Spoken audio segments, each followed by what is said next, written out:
তোমাদের কাছে একটা ছোট্ট হিসাব জেনে নেব, ঠিক আছে? অ্যাকচুয়ালি আমি কনফিউজ হচ্ছি বিষয়টাতে, সেই জন্য ভিডিওটা বেসিক্যালি নিয়ে আসা। তোমরা যারা আমার চ্যানেল দেখো তারা একটু বলো যে আমার কোথায় ভুল হচ্ছে, আমি তো বুঝতে পারছি না ভুলটা কোথায় হচ্ছে। দেখো, প্রথমত প্যানেল যে বাতিল হয়েছিল, 1 মিনিট আমি সেটটা করে দিচ্ছি। ওকে, যে প্যানেল বাতিল হয়েছিল সেটা আমরা প্রত্যেকেই জানি। প্যানেল বাতিল হয়েছিল প্রায় 26,000-এর মতো, ঠিক আছে? 26,000-এর মতো। 1 মিনিট, একটু প্যানেল বাতিল হয়েছিল 26,000। তা থেকে এসএসসি কিন্তু বলেছিল 19,000 যোগ্য প্রার্থী রয়েছে, 19,000 যোগ্য। তাহলে অযোগ্য কত? এই দুটো বিয়োগ করে দেখো, 7,000 কিন্তু অযোগ্য হচ্ছে, 7,000 অযোগ্য প্রার্থী কিন্তু হচ্ছে।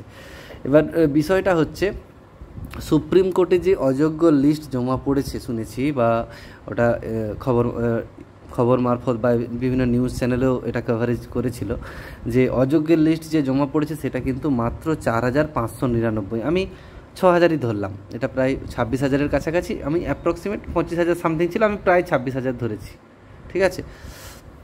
এবার 7,000-এর কাছাকাছি, মোটামুটি এক্স্যাক্ট তো এটা হবে না, 7,000-এর কাছাকাছি হচ্ছে অযোগ্য প্রার্থী থাকার কথা। সেটা সব মিলে, সেটা হচ্ছে তোমার ব্ল্যাঙ্ক ওএমআর সিট, র্যাঙ্ক জাম, অথবা সুপার নিউমেরিক পোস্টের মাধ্যমে নিয়োগ, সমস্ত কিছু নিয়ে প্রায় 7,000-এর কাছাকাছি। আমি ধরে নিলাম 6,700 বা 800-র মতো হয়তো ম্যাক্সিমাম, কিন্তু বা মিনিমাম ওইটা হবেই, ঠিক আছে? ওর বেশিও ভিতরে থাকতে পারে, সরসার ভিতর ভূত আমি জানি না, কিন্তু প্রায় 7,000-এর কাছাকাছি হচ্ছে। এবার 7,000-এর কাছাকাছি যদি অযোগ্য প্রার্থী হয়, তাহলে এসএসসি কেন 4,600 জনের মাত্র লিস্ট প্রকাশ করলো? একটা বড় প্রশ্ন। বাকি প্রায় 2,400 বা প্রায় 2,000 প্লাস বলতে পারি, বাকি 2,000-এরও বেশি বা 2,000-এর কাছাকাছি, ঠিক আছে? এই লিস্টটা তাহলে কোথায় গেল? বাকি 2,000-এর কাছাকাছি কোথায় গেল?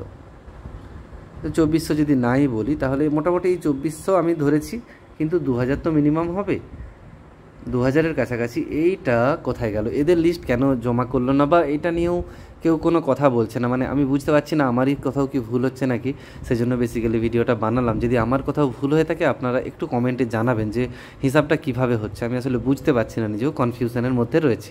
ঠিক আছে, এই ছোট্ট ইনফরমেশনটা দেওয়ার ছিল, এখানে রাখলাম। ভালো থাকুন, সুস্থ থাকুন। Thanks for watching.